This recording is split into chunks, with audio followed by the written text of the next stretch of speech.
महामारी कोरोना को नहीं सारा विश्व चिंतारे थिबा बेले अनेक लोक एहाकु एक मजाक भावरे नेउछंती।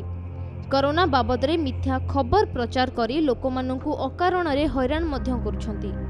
एपरि स्थले राज्य सरकार एपरि व्यक्तिंक प्रति दृढ़ कार्यानुष्ठान पई निर्देशनामा जारी करिछंती।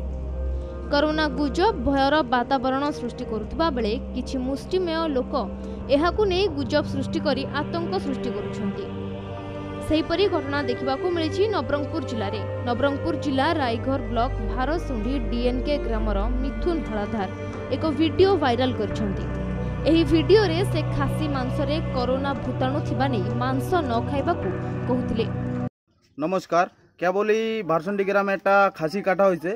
খাসিতে করোনার হওয়ার সংকেত দেখা যাচ্ছে।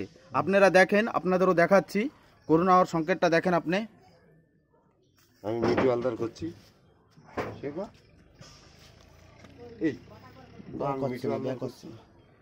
এই যে দেখেন, এই যে যেগুলো এগুলো করোনার সংকেত দেখা যাচ্ছে।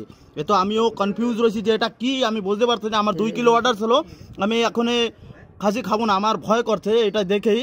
আপনি দেখেন এরকম তো আগে এত খাসি কাটলাম এমনি দেখি নাই। তো আপনারা সবাই দেখেন আর খাসির প্রতি সাবধান হন। আপনারা দেখেন আর খাসির প্রতি সাবধান হন। এই যে করোনা আর এই করোনা ভাইরাসের মালিক মানে খাসির মালিক এই যে আর ওই যে একদম দৌড়াচ্ছে দেখেন।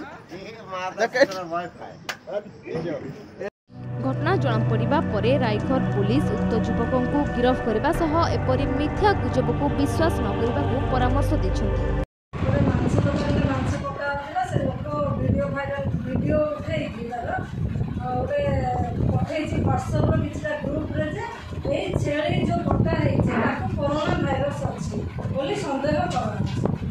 तो सेटा मु संध्या रे मु से वीडियोटा पाई।